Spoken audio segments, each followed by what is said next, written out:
Welcome back to another episode of Who Should You Choose, the video series where I go through the prior videos, questions, and comments and help you with your hut lineup decisions. Welcome into all of the new potential holiday players. If you just picked up the game from the holiday season, I do these videos essentially every Monday through Friday. I go through the prior videos, questions, and comments. Whoever has the top liked comments, as well as all the other ones I skim through, I try and answer as many as possible in about a 20-minute span. So if that's something that interesting you, if you're someone who has to commute to work, things like that. Hopefully, these help you get you through your day and help you, save some time when you get home to play some Hockey Ultimate Team. Now, obviously, today, before I get into the video, we got to talk about the fantasy sets. All right. So these are still in the sets. This is December 30th right now. These fantasy cards from the World Junior event, which were fantastic by EA. I've been very critical of the content team. I said at the beginning of the year, I would have loved the World Junior players to have a fantasy event, and I'm stunned that they put it into the game. It's just made the whole tournament so much better. It's definitely the best event because it gets us to watch real hockey, or it adds a little bit of an extra, kind of oomph to all the games that matter. Obviously, Axel Sandin-Pellikka has, with a hat trick in game one, he is now up to a 91. He scored again, and he is going to get an upgrade to a 93. That being said, Sweden is going to get into the playoff tournament, so at least guaranteed 5 games, I believe. And then if they get into the semis and the finals and things like that, I think they can get up to 7 games if memory serves. So that being said, I don't know if he'll hit 99. I would be pretty surprised about that, to be honest. But even at 93, this is a must-make card for the cost that it's gonna make you. So if you're brand new to the game, there's a lot going on right now, and getting 15 of these collectibles might be pretty tough. But that being said, he's going to be a 93 overall. He should have 92 skating, at least for speed and excel, maybe even 93. Depends on how the skating works. It goes up by 0.5. But he's going to have basically maxed out hand stats, maxed out shot. Body checking will be at least 86. His defensive awareness will be into the 90s. And if you get power shooting boosts, like his offensive abilities are basically 99 across the board. Gold Heat Seeker is fun, as is Silver Elite Edges, with his almost maxed out agility. Like, this is an incredible card. This is a Kale McCarr type card, so definitely one that you want to go after. Okay, and you've got until New Year's Eve at 5 p.m. Eastern time to make this card, and I would definitely recommend doing it, regardless of the situation you're in. There isn't going to be 3 cards that are better. Like if you have Pareko, that'd be one.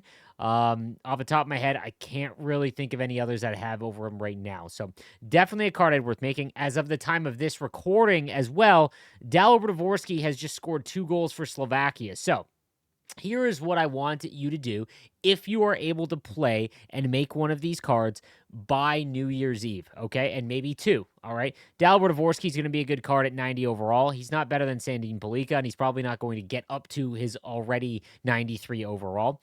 So what I would recommend you do, everything is on hold. Everything that you are doing right now in the game, in terms of you're collecting your fodder, your collection to make the Gallery of Greats cards.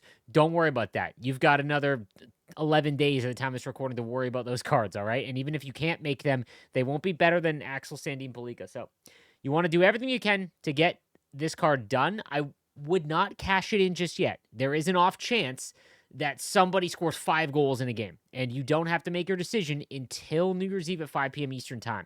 Okay, so just make sure that you have it ready to go. Now, in terms of the collectible sets, right now, 83s are going for quite a bit. You'll need, it's basically a 1-for-1 trade-in, so you might not have coins to make any 83s. What I would do, if you're a new player, I would go into the moments, and I would be doing every single moment possible that gives you at least a 79, because it's 79 overall, and then 81s and 83s are required to make the collectibles, okay? So just go into moments. I don't have any at the top of my head. I know there are some that give out 83s, and you want to just make sure that you're going through as many moments as possible to try and get this done. I believe that there is one in the Team of the Week. There is an 83 overall Team of the Week choice pack. You could do this Team of the Week moment set, get an 83 that can help work towards making those objectives, things like that. There's a random 81 for Team of the Week. And again, Team of the Week is nowhere near as important as getting the fantasy event done. So 100%, you need to be doing that. If you can make 2, that's awesome. If you know that you're not going to be able to get to 15, I would do the account bound BND set and shoot your shot, because even if you don't If you don't get ASP, then you're new to the game, you'll probably get a card that'll be somewhat close to it. So it's this set right here. You'll be close to, you'll any of these cards will be useful for you. They will go into your lineup. There are like 86 and above overall cards, so they'll be useful for you, even if you are just new to the game. But your main goal is to get ASP or at least the collectibles ready, and then wait and see what happens afterwards in terms of your cards. If you are going to have enough to do, let's say you want Dvorsky or you want a second one, right? I would not do the ASP set first. If you know that you can't get 30 to make two, excuse me, then what I would do the B&D set first. Cash in your 6, maybe you get ASP, and then you can use the 15 that you've got for him in somewhere else. It's probably Dalibor Dvorsky. That would be my best. Or Kerry Terrence. He's had a decent tournament as well. God, the Canadian loss to Latvia, that was also a big highlight in the questions. That's why we love hockey. That's why we play the game. The Latvian win, the biggest upset in World Junior history, in my opinion, and really, kind of everywhere in terms of hockey pundits. Just incredible, and it's insane. Like that's why hockey is the greatest sport in the world. So, congrats to Latvia. Let's get into the comments and questions. Enough yapping about that. Funny how 90 is what you think the peak anyone would reach, as I got from the 6 collector set Axel Sandin-Pellikka with 4 goals in 3 games and 91 overall. I guess I had a huge lucky pull. Incredible pull. Again, I was wrong. I'm very conservative when it comes to predictions and things like that. I legitimately expected like a 90, maybe a 91.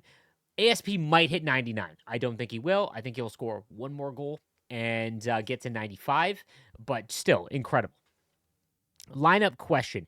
I'm thinking of replacing Makar's cover athlete card. Should I make ASP's fantasy card or the Gallery of Great Zubov? Thanks in advance for your opinion and Happy New Year.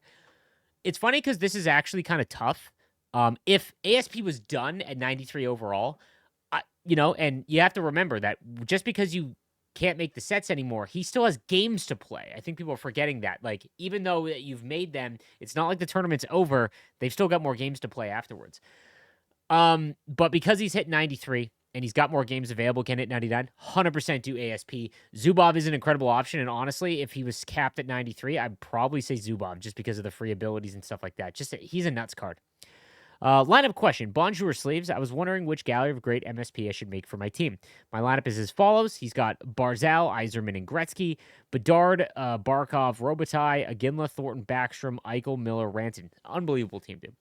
He's got Hamilton, Hedman, Makar, Jabo, Montour, Mugli. Thinking of either trading in Hamilton and Bedard for the Fantasy Forces, Kucherov or McDavid. I have 2 captains, and I have 4 to 16 X Factors done. Oh, that's tough. I would make Zubov in that case, or I would trade in Rantanen for the Sakic. I'm planning on making ASP and one more World Junior Fantasy player. Thank you so much, really, dude. I try to watch as many of the streams as I now done my university gig. Congrats on being done in university, man. Your lineup is stacked. Honestly, I would make ASP. He'd probably replace cover athlete Makar at this point, or Montour at least. After that, the problem with McDavid, 75s are cratering in price. And it's because of the Gallery of Greats event, because the making a power-up icon and an X Factor, the value is just diminished. Those are great. I want to touch on this real quick. I apologize for the side rant.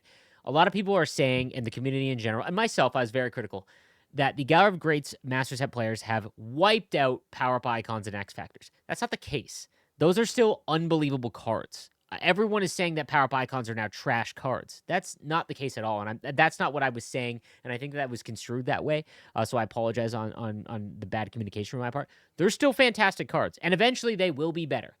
The problem isn't the cards, it is the cost to get the cards, as opposed to being able to, technically for free, make the Master Set player items for the Gallery of Greats event. That was the issue, and that's what when you're saying that the power-up icons are trash or whatever, it's simply the cost. Over 1 million coins to make a power-up icon, 5 million coins to make McDavid. It's insane. However, 75 and aboves, they're going for like 2,500.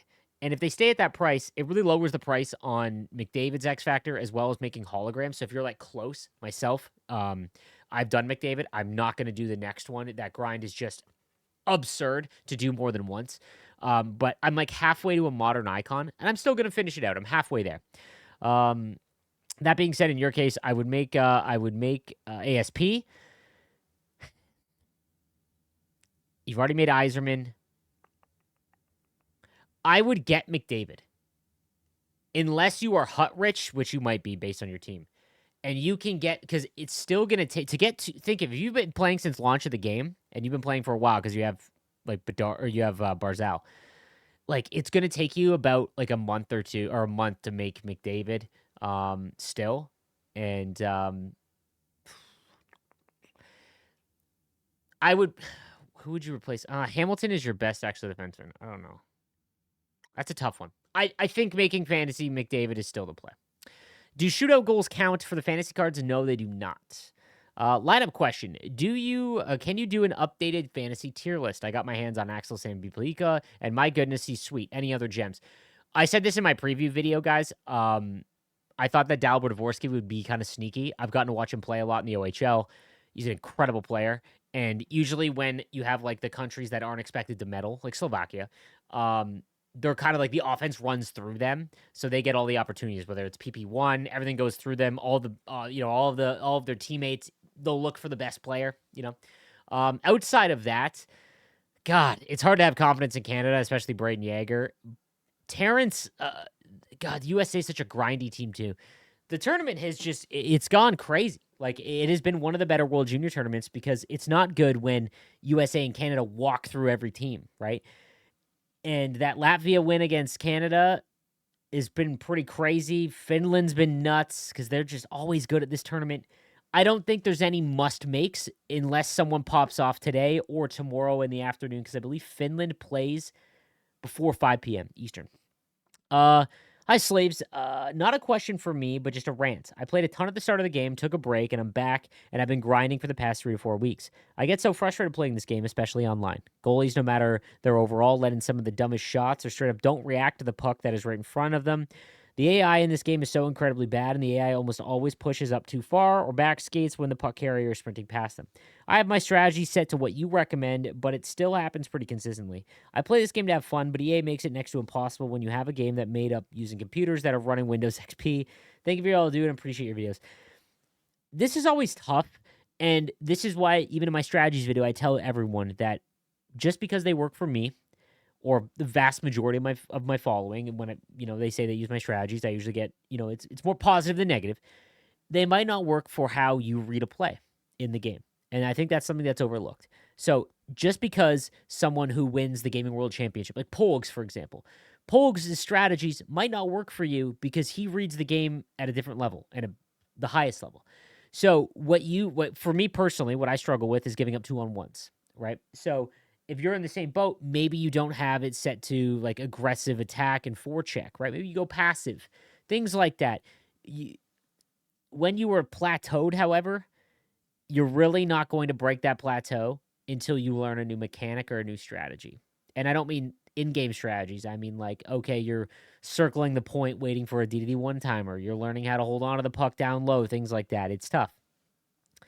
Hey, slaves, with an absolutely insane GOG drop on Friday, is it still worth going for junior fantasy cards? I think the cost of a fantasy I could make a second, third GOG MSP. What do you think? And as always, big shout out for your quality content. Thank you, my man. ASP, 100%. Everything is on hold. As good as the GOG MSPs are, everything to make ASP. That card is an advantage for you for quite some time. And I would 100% recommend getting that done at least. Hey, Slave, small rant. This year, I've been using your advice of using cards I enjoy. I'm a big Hawks fan, and 65% of my main team is Hawks, and I'm slowly building a Hawks team. As a Hawks fan, I've always been chasing the best Bedard cards. Luckily for me, I love his cards. I enjoyed his Frozen Forces a lot, but regardless, with the new Winter Classic pack for the Hawks, I really wanted to get one of each of them.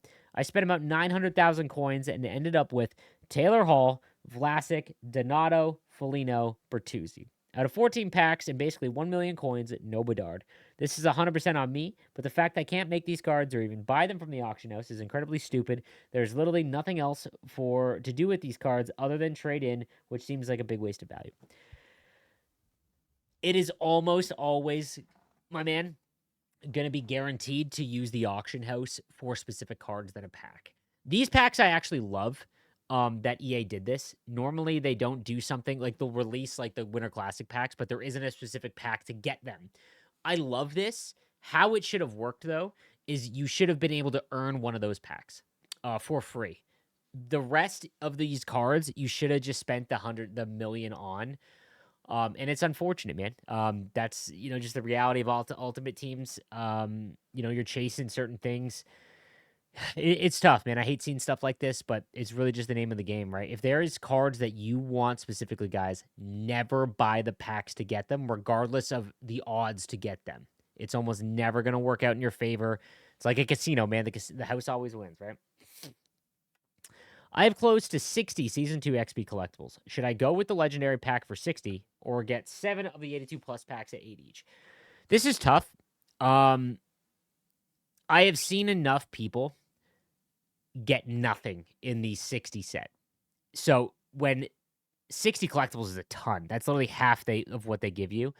And if the bottom line is like 83 or an 84 overall card, you have to assume you're going to pull the worst. That's how I give you guys advice on packs and what to go after and stuff like that. I assume the worst, and then I do the math from there, okay? If the worst is like an 84, I don't remember what the lowest is. It's nowhere close. I did an 82 and above pack. I did one of them. I got the 85 overall off the charts Robotai. Odds are if you get 7 of them, 5 of them are going to be 82s. But those 582s are going to be worth more than the 185 that you get probably. That's where I would go. I would go with the 82 and aboves. Hey, Sleeves, I just finished the Joe Thornton moments, and I noticed the disclaimer as I was claiming the card. It said the card was account bound, so it's not able to be traded in unless otherwise specified, or something like that. Makes me hopeful we might actually be able to get rid of our old B&D cards. So, that's probably one for legal reasons. They have to put that in there in case the content team decides to change their mind or they create the tech available to actually change them in. I have no confirmation of this. This is just my own personal thoughts or guess on what's going on with B&D cards. First of all, they're not using them correctly. Content team, if you're listening, this is not the B&D cards are a great addition to Hockey Ultimate Team. You are not using them correctly. It is awful. No one likes the way they're using them, and how you should be using them is to give back cards for an expensive trade-in. What you guys do, what they did for the McDavid trade-in is 100% what the B&D card should be used. When you make a team builder, you should get one of the cards back account bound. Anytime you do an extremely expensive set, you should give us stuff back account bound, okay? It doesn't impact your economy. I don't understand it. It's awful. And not only that, it's bricked sets. So the reason why we can't autofill is because when the game reads account bound in your collection, it doesn't skip over it. It stops it and just bricks the whole thing. Sets and quality of life have gone back 5 games, essentially. I don't know when a multi-select came in. I do remember that it did. I want to say 19, 18 maybe. It was so long ago. It's unfortunate, but because it hasn't been fixed and it hasn't been addressed publicly, like in a blog or anything like that, it makes me believe that they don't know how to fix it right now because it's a spaghetti code issue where it broke and they have to take a dev off of developing 26, bring them back, fix sets, which might be 2 weeks of dev time because when they fix one thing, it'll break 2 others. That's my guess as to what happened. I could be completely wrong, and maybe I'll get a slap on the wrist, but that's my guess. And it stinks, but I would not expect to be able to trade in B&D cards. No, never. I don't think there will be a B&D champs. I don't think there will be a B&D trade-in set. None of that. I think that, I think that they're just, like I said, guys, everyone says B&Ds are awful. It's not. It's a great addition to the game. And if the old content team would have known how to utilize it correctly. Thank you for the controller tip. I have I use many also on the Xbox console. So I'm assuming you were talking about the plugging it in with USB-C. If you haven't watched my YouTube short on it, guys, you can go check that out. It's on my channel on TikTok or Instagram or on YouTube Shorts. I use the Edge controller, and I would 100% recommend it for anyone on PlayStation 5. It is the only controller that I've used. I'm a big Sony kid my entire life. I grew up Sony. PlayStation 1 I got when I was 7 years old. I've always liked Sony over Xbox, over Nintendo, even though I've had all the consoles. Um, PS5 is the worst console generation over generation, I think, of any of the console generations. Maybe Xbox One to Xbox 360. That might have been probably the biggest flop.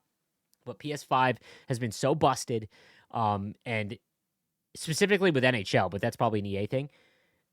I went through, I no exaggeration, I went through 15 controllers before I got to this one because my stick would just explode. The PS5 controllers were made out of, I don't know, not even plastic. Like, I don't know what they were made out of, just garbage.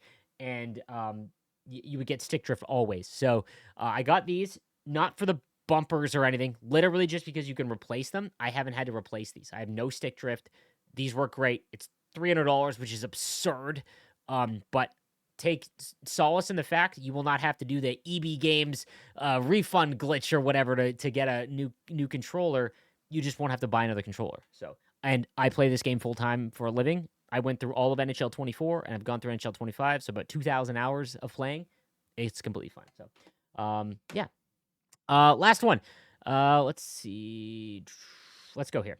Hey, Slaves, mad respect. All season, I've been just trying to make the best players, and I've been grinding to the point of burning myself out. So I decided to try what you do and go after your favorite players, even if it wasn't the best choice.